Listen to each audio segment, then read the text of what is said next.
Morning class are polytechnic के इस online platform पर आप सभी का स्वागत है। आइए अपनी क्लास स्टार्ट करते हैं। आज स्टार्ट करेंगे हाइड्रोलिक्स एंड न्यूमेटिक्स का सेकेंड चैप्टर, जो कि होगा द्रवस्थैतिकी। चैप्टर सेकेंड, द्रवस्थैतिकी, इंग्लिश में कहेंगे हाइड्रोस्टैटिक्स। हाइड्रोस्टैटिक्स। पिछले क्लास में मैं जब क्लासिफिकेशन पढ़ाया था, उसमें पहला ही था क्या द्रवस्थैतिकी, दूसरा द्रवगतिकी और तीसरा द्रव शुद्ध गतिकी। तो जो चैप्टर सेकेंड होगा आपका वो क्या होगा, द्रवस्थैतिकी। मतलब क्या, विज्ञान का ही शाखा या इंजीनियरिंग का ही शाखा जिसके अंतर्गत किसी भी द्रव का उसकी रेस्ट कंडीशन में क्या होगा, स्टडी किया जाएगा, तो आपको द्रवस्थैतिकी कहलाएगा। अब क्या है, इस चैप्टर में द्रव हमारा क्या है, द्रवस्थैतिक कंडीशन में, स्टैटिक है, रुका हुआ है, रेस्ट कंडीशन में है। अब इसमें कौन कौन सी प्रॉपर्टी कार्य कर रही है, उन प्रॉपर्टीज़ का जो है अध्ययन किया जाएगा। पहली घड़ी आपका बन जाएगा तरलों के गुण।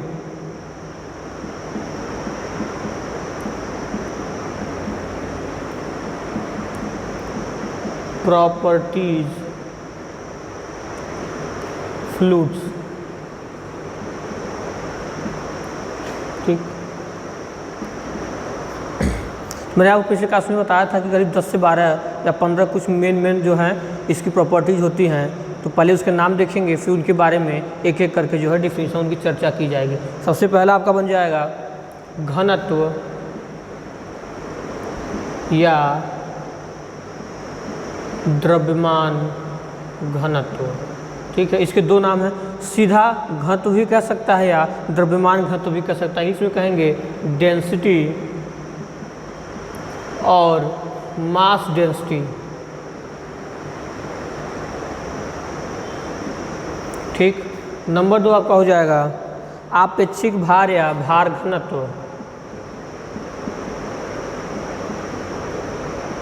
आपेक्षिक भार या भार घनत्व। अब क्या, इसके भी दो नाम हैं। इसको इसमें कहेंगे स्पेसिफिक वेट और या वेट डेंसिटी, ठीक। दो नाम है, किसी भी नाम से एग्जाम में आपको पूछा सकता है। तीसरा आपका हो जाएगा आपेक्षिक गुरुत्व।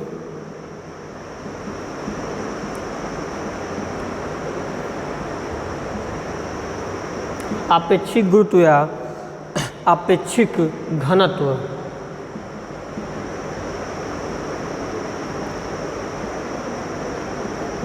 देखिए सभी में क्या हो रहा है, घनत्व आ रहा है। तो हमको बेसिकली क्या करना, ध्यान रखना है कि कौन सा भार घनत्व है तो वो किसका नाम है।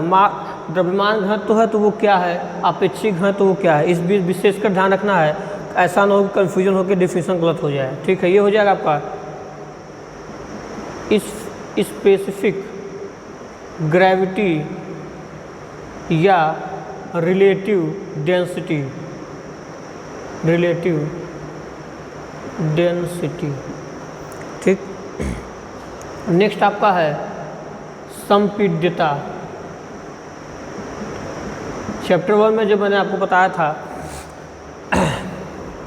रियल फ्लूइड और आइडियल फ्लूइड, वास्तविक द्रव या आदर्श द्रव या तरल, तो उसमें मैं 3 जो है वहाँ पे कॉन्सेप्ट लिया था। उन तीनों पर बेस जो है परिभाषाएं बनी थी। ऐसा द्रव था जिसके अंदर संपीड्यता पाया जाएगा, घनत्व पाया जाएगा। मेनली परिभाषा देखी जाए तो संपीड्यता पाया जाए, सरफेस टेंशन पाया जाए और उसके अंदर क्या हो, विस्कोसिटी हो। तो वो क्या था, हमारा वास्तविक तरल था। जिसमें नहीं पाया जा रहा था वो आदर्श तरल था। तो यहाँ पे जो वहाँ पे संपीड्यता था, यहाँ पे उसकी डिटेल चर्चा जो करेंगे। संपीड्यता बोलते हैं कंप्रेसिबिलिटी।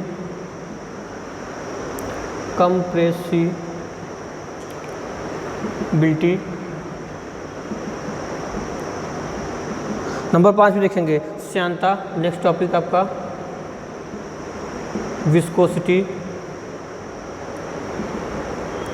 विस्कोसिटी। नंबर 6 आपेक्षिक आयतन।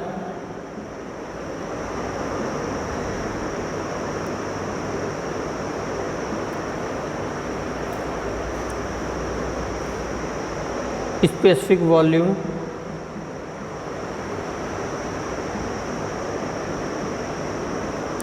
7 नंबर देखेंगे निरपेक्ष गतिक श्यानता।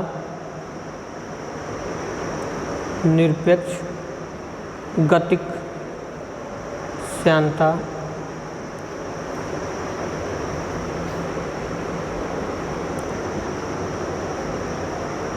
Kinematic viscosity.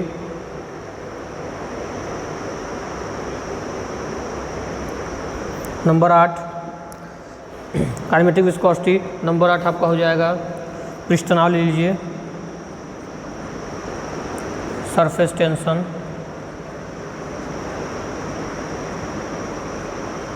ठीक, 8 हो गया। 9 पे आप ले लीजिए केशिकत्व, आपने पढ़ा होगा, केशिकत्व कैपिलैरिटी।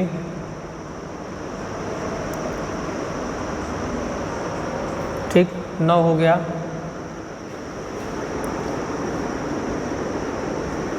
9 हो गया। 10 पे आप ले लीजिए ससंजन कोहेसन। 11 पे आप लीजिए आसंजन अडहेशन। 12 पे आप लीजिए वाष्पदाब वेपर प्रेशर।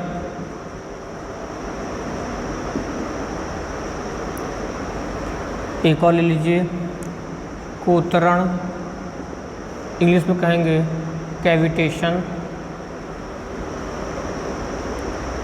तो ये 13 मेन यहाँ पे क्या है, फ्लूइड की प्रॉपर्टीज हैं। अब इनके बारे में क्या होंगे, 13 हमको जो है बारी वाइज पढ़ने हैं। आज स्टार्ट करते हैं। पहले आप लोग इसको पहले आप जो है अपने कॉपी में अच्छे से नोट्स बना के लिख लीजिएगा। 13 का बारी वाइज अपना रोक के वीडियो को बारी अपना जो है स्टॉप करके चला के इन सारों को 13 अपना लिख लीजिएगा। उसके बाद फिर क्या होगा, अब मैं स्टार्ट करने जा रहा हूँ। पहली हेडिंग आपकी घनत्व या द्रव्यमान घनत्व क्या होता है। घनत्व या द्रव्यमान घनत्व क्या है, अब इसकी चर्चा मैं करूँगा।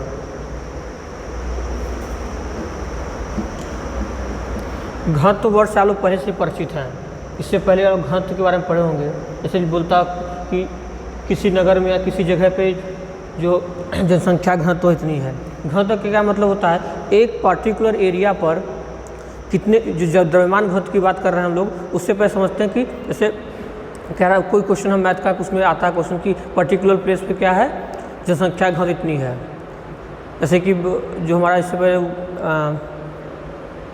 जो सेंसस हुआ था उसमें बताया गया था कि गाज़ियाबाद जो हमारा शहर है वहाँ पर जनसंख्या घनत्व सबसे ज़्यादा है। मतलब क्या है कि वहाँ पर एक स्पेसिफाइड एरिया में अगर 1 मीटर या 1 किलोमीटर की बात करें तो 1 किलोमीटर के एरिया में सबसे अधिक लोग क्या गाज़ियाबाद में रहते हैं। ठीक है, मतलब कि 1 किलोमीटर के एरिया में अगर नंबर ऑफ़ पीपल काउंट किया जाए तो सबसे अधिक गाज़ियाबाद में पाए गए थे। मतलब क्या कि किसी पर्टिकुलर प्लेस पर कितने लोग रह रहे हैं तो वो क्या उसका घनत्व कहलाता है। तो यहाँ पर भी घनत्व क्या हो जाएगा, डिफाइन करेंगे। सिंपल भाषा क्या कहते हैं, घनत्व का सिंबल इसको रो से दिखाते हैं। दिस इज रो, हिंदी में रो कहेंगे या RHO इंग्लिश में। रो क्या है, घनत्व या द्रव्यमान घनत्व को दर्शाने का हमारा सिंबल है। ठीक है, परिभाषा क्या हो जाती है, सिंपल भाषा है, रो बराबर होता है m/v। क्या होता है, किसी तरल के द्रव्यमान और उसके आयतन के अनुपात को घनत्व कहा जाता है। किसी तरल के द्रव्यमान और उसके आयतन के अनुपात को घनत्व या द्रव्यमान घनत्व कहते हैं। इसे रो से प्रदर्शित किया जाता है। ठीक है, इंग्लिश में कहेंगे मास पर यूनिट वॉल्यूम। मास per unit volume, per unit मतलब एक यूनिट में कितना मास, एक द्रव्यमान में कितना मास है। तो मास या किसी एक पर्टिकुलर में कितने लोग हैं, तो यहाँ पे क्या तरल है, तरल के अंदर मॉलिक्यूल होंगे। तो पर्टिकुलर वॉल्यूम के अंदर कितने मॉलिक्यूल हैं तो वो क्या कहलाएगा, मास पर यूनिट वॉल्यूम। मतलब 1 मीटर क्यूब में, वॉल्यूम का मात्रा का साई लिया जाए मीटर क्यूब, तो 1 मीटर क्यूब में कितने केजी मास हम लोग जो है वहाँ पे रख सकते हैं या कितने मास हैं। अगर उन दोनों का अनुपात निकाला जाए तो क्या कहलाएगा, घनत्व कहलाएगा। ठीक है, किसी तरल के द्रव्यमान और आयतन के अनुपात को उस तरल का घनत्व या द्रव्यमान घनत्व कहते हैं। इसे रो से प्रदर्शित किया जाता है। इसका SI मात्रक देखिए, ये मास है, मास का केजी होता है, वॉल्यूम का मीटर क्यूब होता है। तो क्या हो जाएगा, इसका SI मात्रक केजी प्रति मीटर क्यूब होता है। क्लियर हो गया। किसी तरल के द्रव्यमान और आयतन के अनुपात को उस तरल का घनत्व कहते हैं या द्रव्यमान घनत्व कहते हैं। इसे एक सिंबल है रो से प्रदर्शित किया जाता है। इसका SI मात्रक kg मीटर पर क्यूब होता है। क्लियर। इसका बीमा देखते हैं, बीमा क्या होता है। आपने इंटर में अगर फीस पढ़ा होगा उसमें बीमा आपको निकालना सिखाया गया होगा, ठीक है। बीमा देख लीजिए, बीमा निकाल लीजिएगा। kg का क्या हो जाएगा, यम होता है मास का, और ये क्या हो जाएगा, लंबाई होता है, तो ऊपर जाएगा ml के पावर -3 यूनिट निकालना सिखाया गया होगा आप लोग को। वीमा वो आप लोग निकाल लिए, ठीक है। वीमीय सूत्र निकालना सिखाया गया होगा, वही निकाला हूँ मैं, ठीक है। आइए अगली हेडिंग आपकी है। इसमें कोई डाउट होगा तो आप लोग जो हमको जो है मैसेज करके बता सकते हैं। कोई डाउट होगा तो दोबारा से इसको जो है समझा जाएगा, ठीक है। नेक्स्ट आपका क्या हेडिंग नंबर 2 पे आपका था, कॉपी में अपने जो लिखे होंगे 13 परिभाषा नंबर 2 देखे, उसमें लिखा होगा अपेक्षिक भार या भार घनत्व। अपेक्षिक भार या भार घनत्व नंबर 2। नंबर 2 आपका था अपेक्षिक भार या भार घनत्व, ठीक है। इंग्लिश लिखा चुका हूँ। अब इसकी देखिए परिभाषा सिंपल से क्या होता है समझेंगे। किसी तरल के भार का मतलब वेट, किसी तरल के भार और आयतन के अनुपात को अपेक्षिक भार या भार घनत्व कहते हैं। इसे क्या कहेंगे, स्मॉल w कह लीजिए, ठीक है, या ओमेगा कह लीजिए, उससे प्रदर्शित किया जाता है, ठीक है। स्मॉल w या ओमेगा का साइन देख सकते हैं, उससे प्रदर्शित किया जाता है। अब इसको समझेंगे। वहाँ पे घनत्व में क्या था, मास था, यहाँ पे क्या है, वेट है। अब ये है कि वेट मतलब क्या, वेट को न्यूटन में नहीं मापा जाता है। w बराबर क्या होता है, m × g। वेट की परिभाषा क्या होगी, अगर पृथ्वी, ठीक है, कितने फोर्स से, कितने बल से किसी चीज़ को अपनी तरफ खींचती है तो उसे क्या कहलाते हैं, वो चीज़ जो होती है उसका वेट कहलाता है, ठीक है। किसी भी ऑब्जेक्ट को अगर पृथ्वी की तरफ जितने फोर्स से खींच रही है, जब उस फोर्स को निकाला जाएगा तो वही उसका वेट होता है। ये तो पता है, बल का मात्रक भी न्यूटन होता है और भार का मात्रक भी क्या होता है, न्यूटन। तो न्यूटन W भी क्या का है, फोर्स ही है, लेकिन उसमें क्या है, मास। जैसे F आपका होता है F बराबर m × a, वहाँ पे एक्सेलरेशन होता है, यहाँ पे गुरुत्वीय त्वरण है, ठीक है, ग्रेविटी काम कर रही है, ग्रेविटेशनल एक्सेलरेशन है, ठीक। दोनों में क्या होगा, न्यूटन ही आएगा। तो यहाँ पर ग्रेविटी क्या होगा, अपनी तरफ खींचेगी ना, तो क्या पृथ्वी अपना जितने बल से किसी खींच रही है वो उसका क्या होगा, W, उसका वेट कहलाएगा, ठीक। तो उस W और वॉल्यूम आयतन के अनुपात को अपेक्षिक भार या भार घनत्व कहते हैं। इसे ओमेगा से प्रदर्शित करते हैं। इसका SI मात्रक निकाल लीजिए। SI मात्रक कितना होगा, W का न्यूटन हो गया, इसका क्या हो गया, मीटर क्यूब, तो न्यूटन प्रति मीटर क्यूब होता है, ठीक। अब आप लोग इसका वीमा अपने से निकाल के जो है दिखाएंगे हमको। कॉपी में अपने निकाल के इसकी वीमा आप लोग स्वयं जो है निकालिएगा, स्वयं से निकालने का प्रयास करिएगा, ठीक है। चलिए आज के लेक्चर में इतना रखते हैं, बाकी बच्चे हुई नेक्स्ट क्लास में अपना अलग टॉपिक जो है पढ़ा जाएगा। Thank you class.